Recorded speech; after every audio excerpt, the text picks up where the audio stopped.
Welcome to the SwimSwam podcast. I'm today's host, Coleman Hodges. Joining us today, he is Dr. Jack Brown. He is the associate head coach for North Carolina Swimming.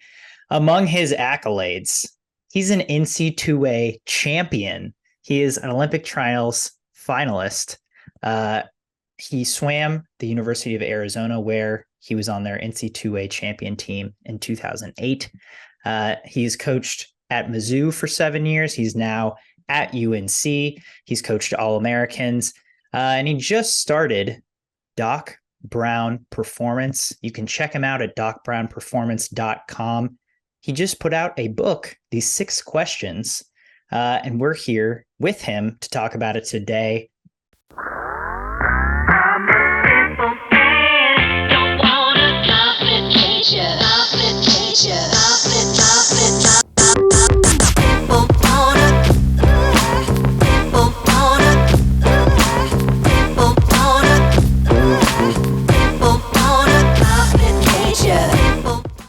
Most importantly, Jack Brown was my co-club coach for 1 year. And that's how I know Jack. So Jack, thank you so much for coming on today. How's it going? Absolutely, Coleman. No, it's great to see you again. Coleman and I go way back to our club coaching days, which I do miss a little bit, which is club coaching is amazing. But yeah, I'm doing great. I have a lot going on, but it's been a really exciting time. Yeah, I'm excited to use this as getting your information out there and also catching up with you and hearing about all these endeavors that you are currently in your life. So first of all, we're going to start with Doc Brown Performance. You started this kind of side thing where you're putting your PhD to good use. Can you tell me about how this came to be, why this was important for you to start, and what it looks like for you on a day-to-day? For sure, absolutely. So for those that don't know, my PhD is in sports psychology. I got my PhD while I was at the University of Missouri, coaching there. So I was fortunate to be able to do both at the same time, which was an amazing opportunity that I was afforded. When I think back to my career as an athlete, both in club and in college, I was an athlete that struggled with race anxiety. At the age of 16, I had this amazing breakout nationals in 2004. It was a lucky nationals because it was during the Olympics. And so none of the Olympians were there. And a lot of the people that went to trials took the trials off. And at 16, I got third in the 400 IM nationals at my first nationals ever. And from then on, I really struggled to duplicate that performance. In fact, when I was 17 and 18, I added 7 and 8 seconds in the 400 IM at following nationals.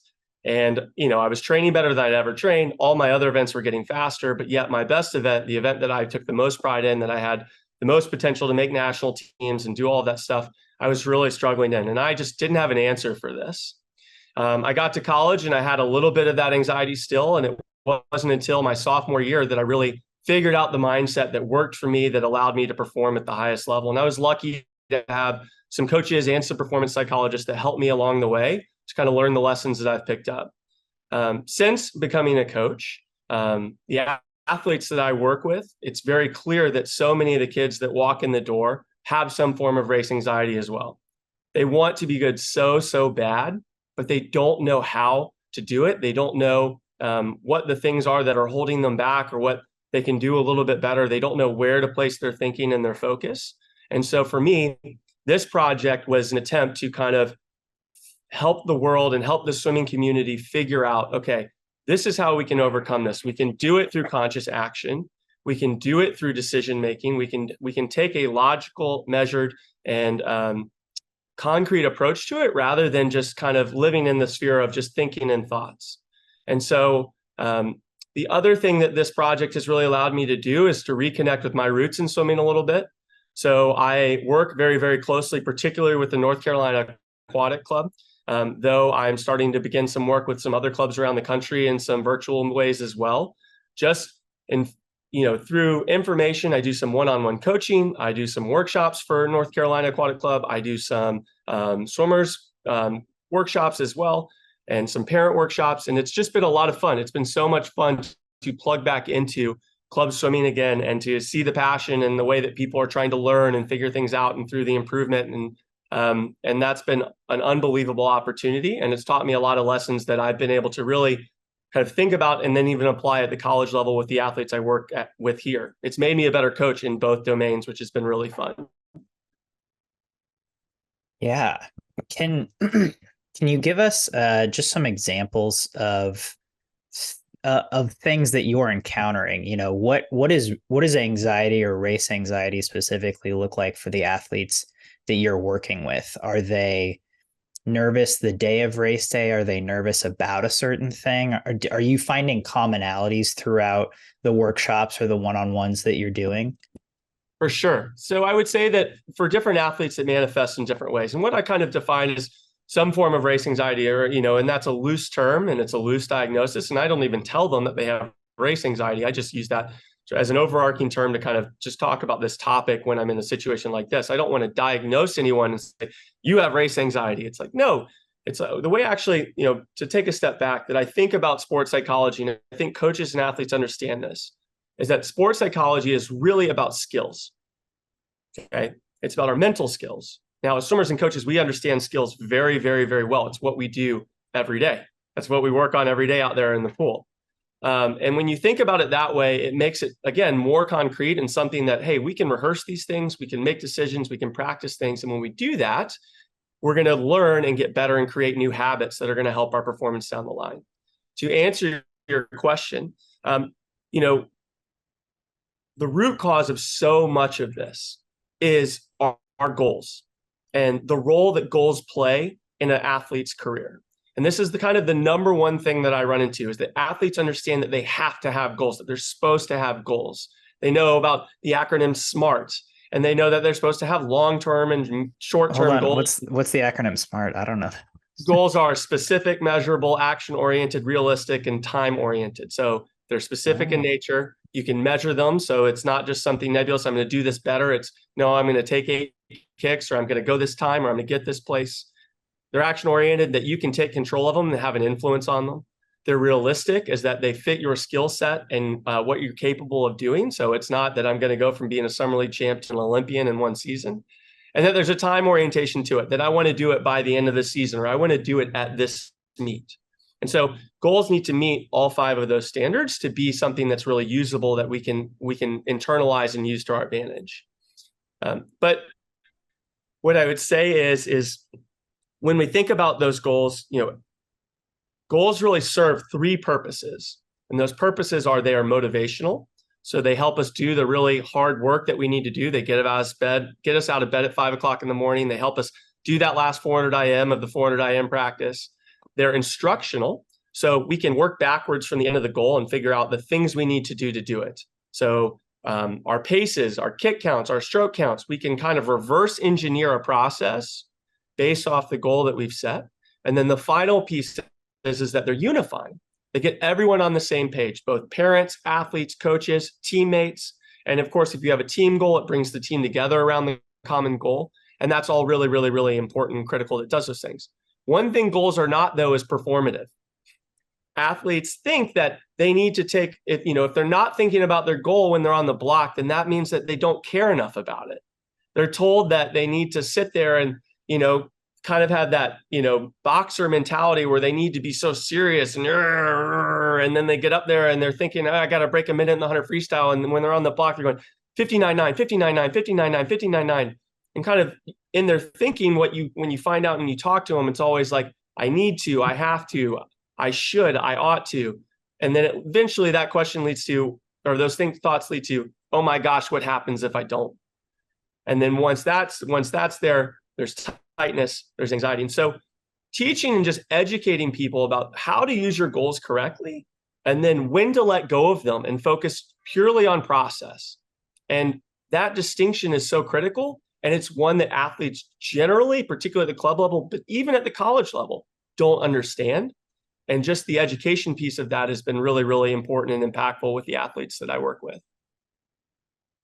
So once again, docbrownperformance.com is where you can find Jack. If you found this little blurb inspirational, or you just want to check out what Jack's doing, docbrownperformance.com. I think this is a great segue. Also, you can also find his book that he just wrote, The 6 Questions, A Step-by-Step Guide to Swimming Fast by Jack Brown, PhD.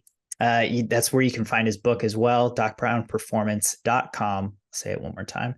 But yeah, Jack, you wrote this book that kind of, I think, coincides with this side hustle of Doc Brown Performance.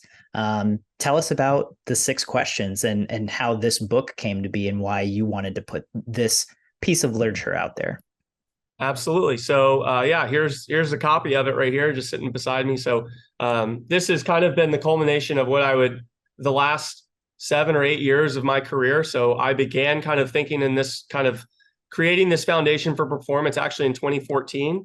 But back then it was 3 questions, and it has since expanded. So that started when I was at the University of Missouri, and I was using it a lot individually with people. And again, it goes back to this issue, this role of goals that I was talking about. And, this book, while it does have goal setting in it, this book is not a goal setting book. Rather, it's having your goals and then creating a process that works for you that redefines your relationship with your goals. So again, I started this process in 2014 when I was in graduate school, and I was using it. I had 4 questions at the time. And then as we got towards the end of my career, or, my time at Mizzou, I was fortunate that we actually got to use this with the team my last year there. And by that point, it had taken the leap from 4 questions to 6 questions. Just to kind of go through it, really those 6 questions are, we're gonna kind of ask, what do you want? We're gonna ask why you want it. We're gonna have a stated purpose and just kind of really just discover your deeper meaning for why this is important to you. And I always talk about, you need to have your what and you need to have your why. And those 2 things need to be separate. We're going to figure out and devise a process, both race routines, race plans. We're going to talk about strengths and weaknesses. We're going to create plans for those strengths and weaknesses to how to improve them. It's all about intentionality, making decisions now so that we have a process and a path to walk and make very, very clear. There's no, as you go through a season, you get tired. It's chaotic. There's, challenges and obstacles. But if you've made decisions before you begin the journey, it's so much easier to walk that path and have the discipline to do it rather than waiting till things get hard to make the decision about what you're going to do. If you wait till you wake up at 6 o'clock in the morning to decide what set you're going to do or how hard you're going to push, then the fatigue that you feel is so easy to take over and make the decision for you. Well, not today. I'm not feeling great today. But if like, hey, Thursday mornings are really important. That's when I do my 400 IM work, and that's my best event. And I've got to really focus on that workout and set goals for it and then have a stated intention. When you wake up on Thursday, you're going to know it's game time. And you're going to say, this is important to me. And you're going to have a much stronger discipline towards what you're trying to do. From there, we talk about obstacles and how we're going to overcome them. And then finally, the last question being kind of, you've created this process. Are you willing to go do it? There's a great Nick Saban quote. It's what it takes is what it takes. And I really love that quote. It really speaks to me because a lot of people think that they can do things however they want and they're going to get the result they want. And quite frankly, that's not really true. There have been people that have walked the path before you, generally speaking, until you get to the highest level and you're trying to be a trailblazer and do things no one's ever done before. And, the best way to get to where they got to is to do the things that they've done and to do them better than they did them. And that's how you move past them. And so, this book really informed my practice with college at Mizzou. And then I brought it to North Carolina. Mark and I brought it to North Carolina. And every year that we've been here, we've done these 6 questions with the team. We had a big packet that we'd hand them. We'd do presentations at the start of the year. And really, the decision to write the book was that I'd seen this work with so many of the athletes I worked with. And it creates such a strong foundation for performance and understanding of mental performance that I really thought it was important to share with the world, because it hurts me to watch kids train so hard and care so much about swimming, and then to get to the end of the season, not get the result they want simply because they don't know any better. They don't know what they don't know. Mm-hmm. And so this is an attempt to kind of show them the way and give them a path and a system to move forward.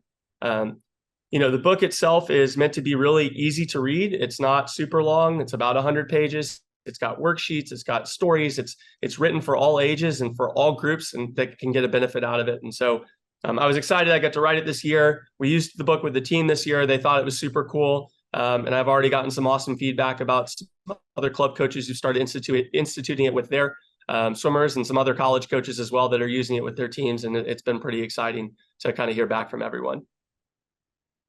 Yeah, I didn't realize that you got to use it. You got to use these 6 questions all the way back to your time at Mizzou, but obviously you've seen teams not use a method like this, and then you've seen teams use this method. And I mean, what changes do you notice throughout, especially getting to say, here's this method at the beginning of the season, and then get to watch them go through the season? I mean, can you explain, just what you see throughout a season that you're like, okay, this might have gone another way had this not been in place? Yeah, absolutely. So, what I would say from my personal experience using this is that we've standardized the conversation that happens at the start of the season. And it's cool because when you do it over and over again, your upperclassmen become masters of it. They just, by the time they're juniors and seniors, a lot of their routines and processes are totally mapped out, but you're still pushing them to expand and make them better. And so there's continuity from one year to the next. It's not just we're going to abandon everything that worked last year and then start new. But the conversations that we're having year after year build on each other. And so those seniors and juniors are then able to help instruct and teach the sophomores and freshmen who are going through the same process that they went through and have gone through now on their 3rd try or their 4th year and all of that stuff. And so that's an amazing thing that you get to come in every year. And it's not just something crazy and new and out from left field. It's something that, hey, this is the Carolina way. This is what we do here. And it creates a foundation for both the vocabulary that we use as a program throughout the year. And it creates a common understanding amongst everyone on the team that can grow over the course of someone's career here as they practice these principles and they get better at them. When it comes to kind of a team that I've watched institute these things in the meantime, or even an individual that I've watched institute these principles in the meantime, what I see is that they get to the final competition and that they actually have a lot more fun. I mean, that's what it results in, is that it results in people understanding that, hey, if I'm just myself, and if I make some plans ahead of time, I set my intentions, I make some decisions, when I get to the meet, all I have to do is walk the path that I've already planned. And part of that path is being relaxed. Part of that path is talking to my teammates. Part of that path is cheering and having fun and not sitting in the corner with my headphones in my ears, trying to get all hyped up and forcing myself to do things, but rather just being myself. And the quote that really defines kind of my coaching, particularly with this process, is know what you're doing and do what you know. And it's amazing when you talk to athletes, how many of them don't know what they're supposed to be doing when they're on the block. They don't know what they're supposed to be thinking about. What am I supposed to be thinking about when I'm on the block? What am I supposed to be thinking about when I'm in practice?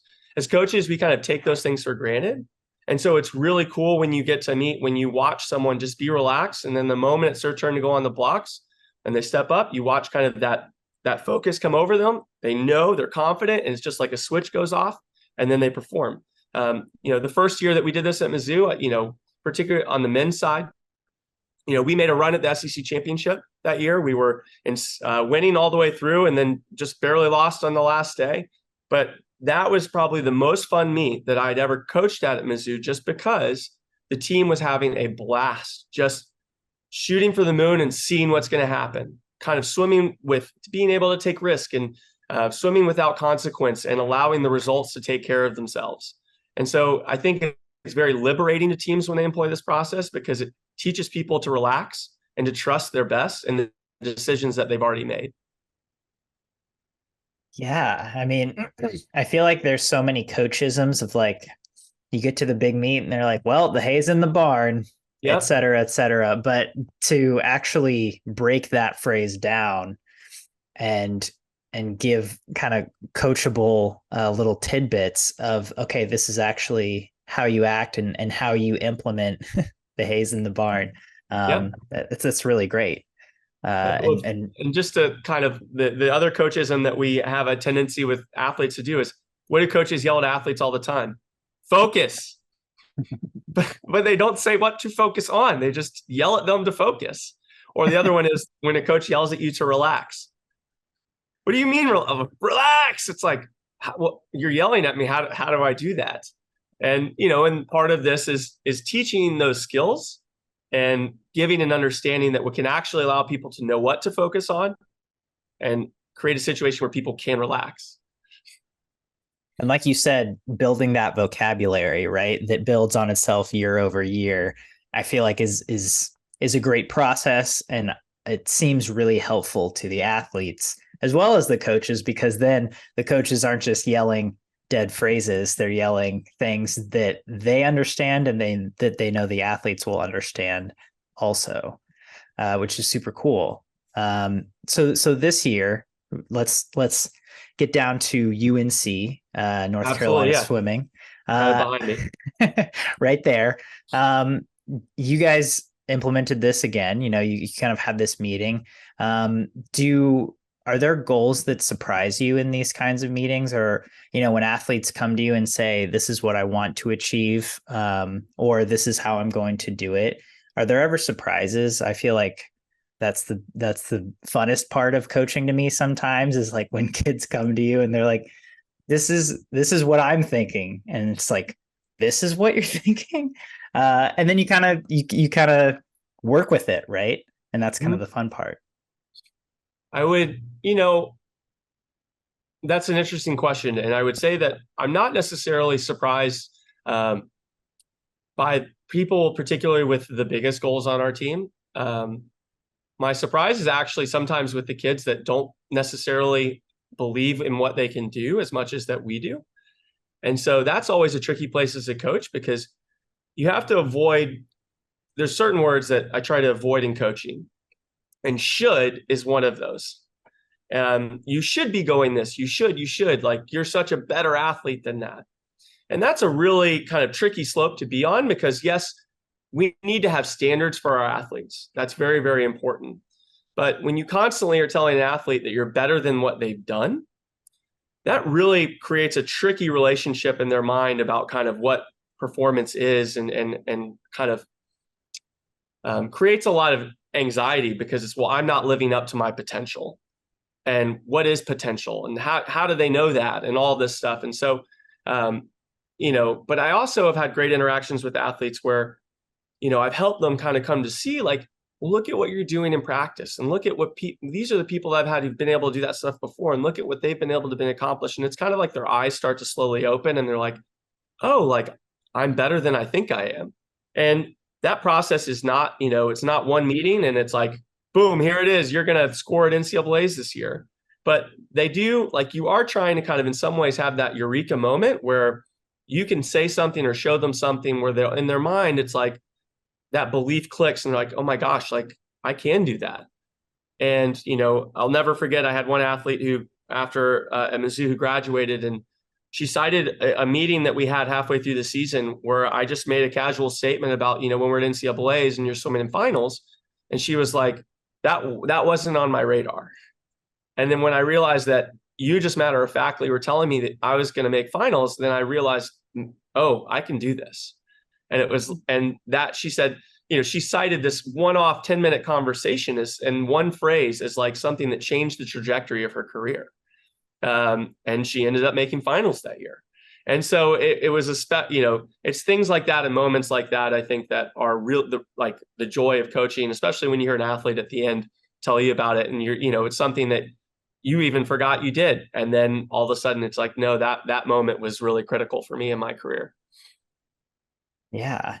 Yeah. And again, creating the language, setting this foundation, I feel like is very conducive to that. I also appreciate the not saying of should, or the recognition that potential is such a tricky word, which, as a member of the media, I think it's part of my job to sometimes take advantage of someone's potential.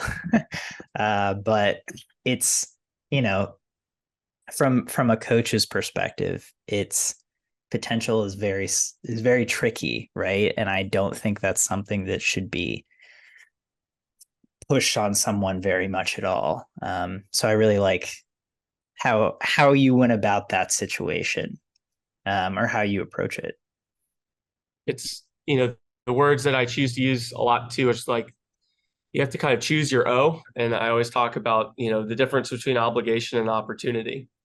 And I feel like when you preach potential, you're kind of telling that athlete, that you have an obligation to swim at this level versus, hey, you can take chances and it's okay. You can take some risk and it's put it out there and send it and go. And that kind of switches that mode to opportunity where they're approaching what they want rather trying to avoid the failure that they don't want. That's a tricky situation to be in. And I caught myself at it about a year ago and have been working to kind of eliminate that word from my vocabulary. So I like that too. I guess all of these things really give the choice, right? It's like can says, well, you can choose this path or you can choose not to go on that path. Whereas should says, well, I'm supposed to be choosing this path, right? yes. It really changes the trajectory of someone's ownership of what they're doing, which is really cool. So in terms of just the season this year, we're almost to mid-season meets. How do you feel like UNC's season is going so far? For the athletes that you work with and for the rest of the coaching staff and the team, just give me an update on where North Carolina is at right now. Well, I would say that our train is running ahead of schedule, so we're in a good spot, man. We've had our team and our training this year. We have a huge freshman class that walked in. We're a young team. We had 22 freshmen walk on campus. So, and a big team. So, and we've got a team of about 58 athletes. So a large percentage of our team is concentrated in our sophomore and our freshman class. And what's been amazing about our freshman class is just the energy that they have brought to what we do. They are motivated, man, and they come in and they push the older kids. The older kids have some targets on their back, and these guys are coming in and kind of gunslinging at practice, and it's awesome. It raises everyone's game, and that's what it's all about. When we compare kind of where we are this year to where we were at this point last year, at our first meet and our last meet, with the exception of some of the events that Grace County swam, because she was obviously a rock star for us in the last few years. But, we've been faster in almost every single event.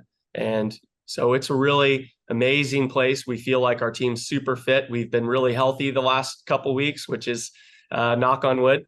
But, no one out for sickness or anything like that. So we're in a good spot, man. We feel really excited about the midseasons coming up. I want to go back one step. You mentioned a big freshman class, which 22, that's huge. So especially 22 of 58. That's a big percentage of newbies. How do you feel like they took to the 6 questions and to this, again, language, goal setting, kind of the UNC way? I think that, so it's great. So we take the time both, to have this conversation about this book as a team. And then we also have individual meetings with all of our athletes as well. And so it's in those individual meetings that we really review a lot of this stuff and kind of go over it. The hardest part for an athlete when it comes to the 6 questions is really we define what our process is going to be. What are the things specifically that we need to work on? Okay. And so there's 2 ways that I phrase that. I said, what are your weapons and what are your weaknesses? Now, I don't say strengths, I say weapons, because we're here to compete. And ultimately, as an athlete, you need to have something that when you step up on the block, that this is going to help me get the result that I desire. And it's funny because this actually came from my result of I was working with a 400 IMer on our team. And I asked this swimmer, I said, what are you better than everyone at? When you get to this point in the IM, what's the thing that this is my moment, this is when I attack, this is when I assert my will on the field? And he said, I don't have that. I don't know what that is. And it was in my mind, it was like light bulb. I was like, and I said, you don't have a weapon. And you've got to go find a weapon. But, when we back up and we look at, okay, now that we've identified our weapons and we've identified our weaknesses, and it's so funny how many athletes, when you ask them, I said, what are your strengths? What are the things that make you a great athlete, both talent-wise, both physiological, skill, training, mentality, all of it, other you eating, sleeping, all of those things that make you just a fierce, ferocious competitor. It's amazing how so many of them have never reflected on that. I've never really considered what really makes me stand out. And so, first of all, just identifying that is extremely powerful and it's like, okay, and we need to spend most of our time maximizing these things, not just focused on the weaknesses. We're going to focus on those too, but we need to spend the majority of our time focused on what you're really good at and bringing those things to bear as often as possible. But I challenge them to make really measurable, I call it a committed action plan towards the improvement of those things.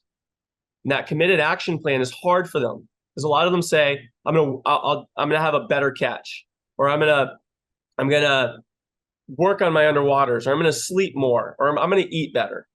Well, those things that's not a committed action plan to anything. And sometimes it's tricky. Technique is, an undefinable thing about what you're trying to seek and when it's finally there, because it's kind of a subjective unit of measurement. But to me, it's more about what is the commitment that you're going to make to your technique. How many times a week or a month are you going to film your stroke and get feedback on it? Are you going to seek out and try and make changes to something? How many times are you going to meet with me after a meet to watch your videos and review them with me? What time are you going to go to bed? How many times are you going to meet a week during a semester with the nutritionist just to check in? And then when it's swimming, it's more specific and measurable. How many kicks are you going to take off the wall every time you push off on backstroke? What tempo are you going to commit to hitting when you're doing your race pace efforts? Those things are committed. We can be committed to them, and it's kind of like you're either doing it or you're not. And that's kind of the stuff that can really, really help someone take huge steps. It's, again, know what you're doing, create that plan, and then just go out there and do what you know. And don't allow the fatigue or the stress or the other obstacles that are going to get in your way keep you from doing those things. I feel like I'm 31 years old and you blew my mind with that. So it's like if I'm 18 years old, 19 years old, walking in the door, and it's like, whoa, I have to be accountable for my actions. What? That's one of our core values. So we have 6 core values as a program, right? We have 3 that cover the character side and 3 that cover the performance side. And so the character is respect, honesty, integrity. We talk about these things every Monday. We set an intention for the week. When we don't live up to them, we really drill them home, but we talk about them and hold the team to them all the time. So, we have honesty, respect, and integrity. And then on the performance side, we have discipline, toughness, and excellence. Okay. And we talk about those a lot too. And part of those 3 principles is that when you step on that deck, every day when you walk out of that locker room, you need to have your bag on your shoulder, not dragging behind you, and you need to step on that deck with an intention. And there's been days where when they walk out, we send them right back in the locker room. It's like, nope, that's not it. Because when you walk in, what's great about our training schedules, they know what they're going to be doing each day of the week loosely. They don't necessarily know the set, but they know the type of work they're going to be doing. And so when you walk on that deck, again, if you're 400 IM and it's 400 IM day, you better step on that deck ready to go and race and perform, because that set is going to be the set that really makes a big difference for you at the end of the season. And so stepping on the deck with a purpose and an intention, with a positive, or at least a positive affect when you walk on the deck, is really, really critical. And having those intentions, like a set in the book in the process, is not something that a lot of people are familiar with or know. And creating that for people, I think, really can change their trajectory, because it just makes them a more mindful athlete when we're out in the pool. All right, I have a couple follow-up questions. One's a nitpick. Can they they be carrying their bag if it's not on the ground? Yes, of course. As long as they're not dragging it behind them and putting holes in their bag and their equipment's falling everywhere. Yeah. Okay. All right. Nice. Okay. Question number 2. I love Monday meeting, set an intention for the week. Do you have I'm just curious. This is just personally curious. Do you have an example of like what is an intention for the week on that first side, the personal side? Yeah. Or the character side. Here's a great example. Our first practice of every season, we show up in old clothes and we clean the pool and the pool deck and our locker rooms and our team room for 2.5 hours. And the entire team, And when you think about how much work you can do to a facility with 66 people plus staff, so 72 people times 2.5 hours, how many man hours that is in terms of work. And, it's not that our pool necessarily needs it. That's not the point. The point is that we're lucky to have all the resources that we have. And so we're going to show respect to our facility up front in the season and do some work so that as we go through the season, we know what it takes to take care of this place. And we're going to take care of it because we're the ones that cleaned it the first time, right? And I think that that's just an important lesson of just kind of like, we're lucky to have all these things. We're lucky to have, this great pool. We're lucky to have the weight room that we have. We're lucky to get to have training table and to get the food that we have in our team room that's right next to me. We're lucky to get the allotment of gear that we have and to get to travel and per diem and all of these resources and our athletic trainer, medical care and sports psych and nutritionist. And so, it's totally it's necessary to teach people. It's like, look, you're being given a lot. You can give back too. And that's a really, really big piece of it. We talked about that during our week where we did swim across America. The program, the event here raised over $130,000. And just giving back to the community and the role that they are going to play at the event with all the kids here and people from all over the country coming to do the event. So we try and make those character pieces really live out in who we are and what we do. That's awesome. Again, I feel like that gives the kids a little bit of a sense of ownership, right? Of like what not only what they're doing, but where they're doing it. Yep. Like you said, which is really great. Like if I clean somewhere, I'm going to want to keep it nice. Like you clean your room and for a few days after you're like, okay, I don't want to mess it up yet. Yeah. I'm not ready. And we make it fun. We blare music. It's a blast. Like, we make it an event that everyone has actually a lot of fun doing it. And generally when we're cleaning out the equipment closet or the apparel closet, there's some swag that they end up getting to go home with. So that works out too. That's awesome. So kind of wrapping up this conversation, you are in one of the most loaded conferences as UNC. The ACC is stacked right now. You're getting more really good teams next year. So for you as a coach right now, what do you think about being in the ACC? I mean, it's not like that's new, but I guess this season, just kind of your thoughts on this conference this season, as well as UNC's goals within that, moving forward for midseason and then obviously conference and NCs. Absolutely. So, I mean, our conference is fast. It's awesome. Like I would much rather find myself in the fastest conference than the slowest conference, because this is where excellence is. And if you're an athlete and you want to compete against the best, then be in the fastest conference. Go race against the best. And, the thing I love about competition is that competition brings out the best in people if you let it. If you can learn to have a proper relationship with competition, if you can learn to see that if I bring my best today, then I'm going to elevate the best of those around me. And then when they elevate their best, that's going to elevate my best again, because I'm going to respond to that challenge. You can see it that way as a game where we all benefit from playing together and competing at the highest level. It's not that we fear fast teams. Rather, we understand that the better the competition is, the better that we're going to be. Okay. And we embrace that. Being a competitor is a core value, kind of sub value of those 6 core values that I gave you. And we talk about that all along, just racing and sending it and call it calculated risk taking. Just go. Like you'll never know what could have happened unless you take the shot. And that's a big piece of it. And so when it comes to our conference, I love our conference. I wouldn't change the competitive environment of our conference for the world. I love that it's as deep as it is. And I think that it's caused us in a lot of ways to raise our game, particularly, on the women's side. Being able to race NC State and Virginia year after year in January has taught our women, hey, you can go to NCAAs and you can race against anybody. And, we went from 44th to 10th in 4 years. And I think that that's a big part of it is the level of the conference. When it comes to the expansion, that's going to be an interesting change for sure. It's going to make it faster. And I think that, we're going to respond to it. It's, again, competition makes everyone faster as long as you let it. And so we're going to raise our game to respond to the challenge that's in front of us for sure.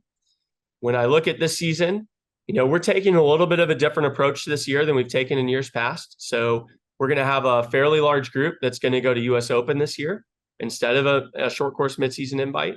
And then we're going to take the rest of our crew up to Princeton for their invitational, kind of those that don't quite have US Open cuts yet, or some of our seniors that have no intention of going to trials this summer as well.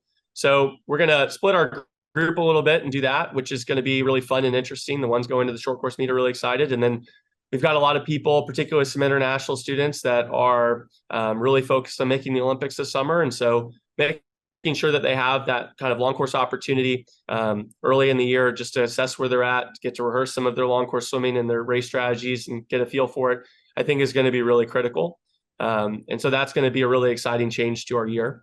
When it comes to conference and NCAAs this year, last year we kind of, I would say, prepared for our fall invite a little bit more than we had in years past, in the hope to punch a lot of our tickets for the women, and then swam through ACCs. And that's interesting dynamic that creates, right? Because part of your team's all the way ready for ACCs, and then you have this other group of your core high performers that aren't all the way ready. And it's kind of like, well, this isn't where I'm peaking. And it creates this kind of interesting dynamic on your team of kind of like, well, these people are all in, but these people, they're swimming as fast as they can, and they're still getting top 8s and stuff because they're that good. But, they understand that there's more left in the tank.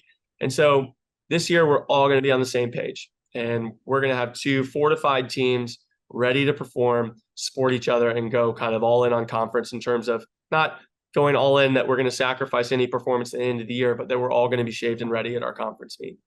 And that's really exciting to be in that position this year. And then this year at NCAAs, we lost 2 really big kind of hitters for us last year, in Grace County and Sophie Linder, who both scored points individually at NCAAs. And Grace was obviously a cornerstone in our relay, but we've picked up some unbelievable fifth-year grad student transfers from other places like UNC Asheville and UCSD. And so we really feel like we have a team where kind of in the aggregate, we can really make some more moves again. And, Coleman, I don't want to kind of reveal our secret, but I feel like, we can do even better than we did last year, because we had a lot of 9ths and a lot of 17ths last year. And if we are on the other side of those bubbles, it's going to be really, really good. On the men's side, we're still young. We, barely have any juniors or seniors on our team, just a handful of both. We're really leaning on the seniors that we do have for the leadership that they've offered us. They've been unbelievable performers over their careers here. But even with our team being really, really young, we have some really great performers, that, as freshmen either scored at NCAAs or some relays that narrowly missed last year. And I know that, this year we're going to score in relays, and we're going to have multiple individuals at the meet scoring. And so we're going to take some big steps forward this year with the men, and it's going to be pretty awesome to watch.